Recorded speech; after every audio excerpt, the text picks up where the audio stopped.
this Markets.com company profile of ExxonMobil Corporation. I am your host, Luisana Suegart. Thank you for joining us.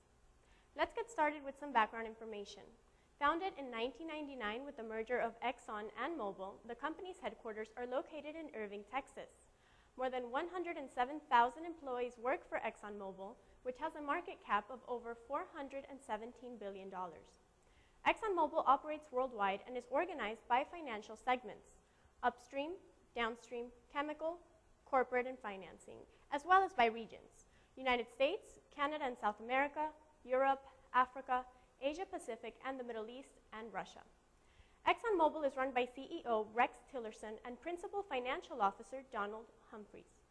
Moving on to the market, Exxon is traded in the New York, Frankfurt, Swiss, Mexican, and Lima stock exchanges. The major indexes it is listed on are the Dow Industrials and S&P 500. Let's take a look at Exxon's financial figures for 2007, in which reported revenues for the company were over $404 billion, with net earnings over $40 billion. Taking a look at the balance sheet, total assets were over $242 billion and total liabilities were over $120 billion, with shareholders' equity over $121 billion. On December 31st, 2007, Exxon stock closed at $93.69. As of August 27, 2008, the stock was priced at $80.42. In 2007, nearly $8 billion in dividends was paid out to shareholders. ExxonMobil offers products in oil, gas, fuels, lubricants, and petrochemicals. The company's vision for growth is based on growing energy demand in non-OECD nations. It is forecasting 1.3% growth in oil and gas demand for the period between 2005 through 2030. For a few years, Exxon was criticized for not reinvesting enough into the business. In 2007, they revved up capital expenditures for exploration and production and will do the same in 2008. Exxon believes that it will be able to grow reserves while demand is growing and be rewarded for it. They are also working on ways to refine heavier crude products more efficiently and in greater numbers. ExxonMobil's profits have been causing quite a stir for a couple of years, yet the stock, after having risen from the lower 60s into the mid-90s, has come back down to the lower 80s.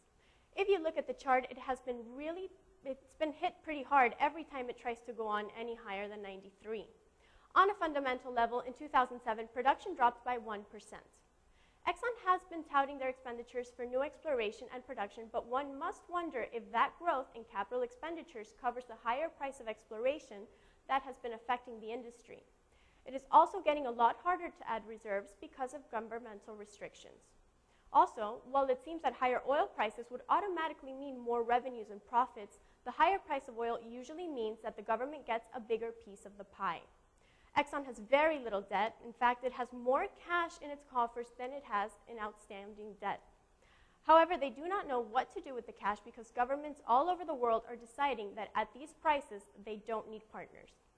Exxon really needs to show the world how it will increase reserves and production, but for now, you can keep expecting nice dividends and share buybacks as long as the price of oil does not fall off a cliff. And with that, we conclude this Markets.com company profile of ExxonMobil Corporation. I'm your host, Luisana Suegart. Thank you for joining us. We hope to see you soon.